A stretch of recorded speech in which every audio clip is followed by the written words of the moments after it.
Selamat pagi anak-anak Ibu. Kita akan belajar mengenai indikator dan trayek perubahan warna. Di sini ada beberapa contoh soal. Nah, pengujian air limbah diperoleh pH sama dengan 8. Pertanyaannya, apakah warna yang dihasilkan jika diuji dengan metil merah, bromtemul biru, dan phenolphthalein? Nah, Ibu memberi penjelasan untuk metil merah.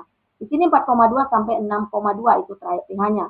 Nah, apabila sama dengan pH-nya 4,2 atau lebih kecil dari 4,2 itu akan memberikan warna merah atau disebut dengan asam. Jika pH-nya 6, sama dengan 6,2 atau lebih besar dari 6,2 itu akan memberi warna kuning atau basa. Nah, di sini pH sampel tersebut adalah 8. Sehingga metil merah itu berada di kisaran 6,2 sama dengan 6,2 dan lebih besar. Ini akan memberikan warna kuning. Kemudian bromtemul biru, di sini dia bromtemul biru, sehingga itu pH sampelnya adalah 8, itu berada pada 7,6 sehingga memberikan warna biru. Kemudian phenolphthalein tersebut karena 8 berada pada 8,3 ya. Lebih kecil dari 8,3 sehingga tidak memberikan warna. Kemudian kita melihat contoh yang kedua, ada larutan A diuji dengan beberapa indikator. Ya, lalu pertanyaannya, berapakah kisaran larutan tersebut? Dapat kita cari. Di metil merah itu dia memberi warna kuning, berarti pH-nya 6,2 dan lebih besarnya ini dia, sama dengan 6,2 dan lebih besar. Ibu arti warna merah itu ke kanannya. Kemudian metil jingga itu memberi warna kuning, berarti pH-nya sama dengan 4,4 dan lebih besarnya. Ini dia yang warna kuning, sehingga ke kanannya Ibu arsir ya. Kemudian bromtemul biru memberi warna biru, itu berada di warna biru ya, berarti pH-nya sama dengan 7,6 atau lebih besarnya. Ini warna biru ya, berarti saya arsir ke kanannya 7,6. Lalu PP berada pada 8,3 karena tidak memberi warna, berarti sama dengan 8,3 dan lebih kecilnya, sehingga 8,3 dan ke kiri itu karena lebih kecilnya. Nah, warna arsiran daerah yang mendapatkan keempat-empat warna atau mendapatkan keempat-empat arsiran, itulah kesimpulan dari pH larutan tersebut. Jadi berada pada 7,6 sampai 8,3.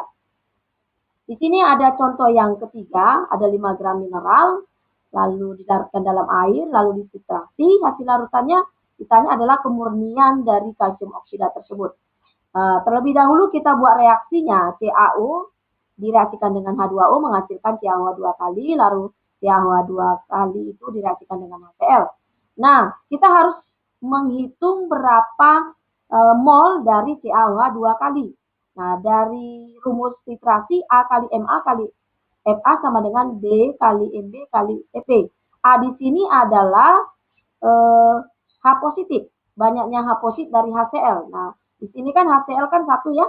Nah, 1 berarti molaritasnya dari HCl 2, lalu volumenya 50 ml. Kemudian basa di sini OH-nya ya itu sama dengan 2. Ionisasi OH-nya itu hasilnya 2, sehingga dikalikan MB kalikan FB ini tidak diketahui. Lalu MB kali FB itu kita hasilkan adalah 50 milimol. Nah, MB kali FB itu sama dengan mol, karena dari molaritas sama dengan mol per volume. Berarti mol itu mol kali volume. Nah, setelah dapatlah molnya dari CaOH 2 kali, kita bisa mencari molnya CaO dari persamaan reaksi pertama. Di sini dapat 50 milimol. Karena koefisien dalam persamaan reaksi CaO dengan CaOH 2 kali adalah sama, 1:1, sehingga otomatis CaO itu molnya adalah 50 milimol atau sama dengan 0,05 mol. Nah, mencari massa CaO memakai rumus mol sama dengan massa per mR. Sehingga molnya adalah 0,05 kali mR-nya adalah, ini mR-nya 56 ya, 56. Hasilnya adalah 2,8. Sehingga mencari kemurniannya ya, kemurniannya 2,8 per sampel tadi 5 gram kali 100%, hasilnya 56%. Nah, demikian anak-anak Ibu, silakan kamu ulang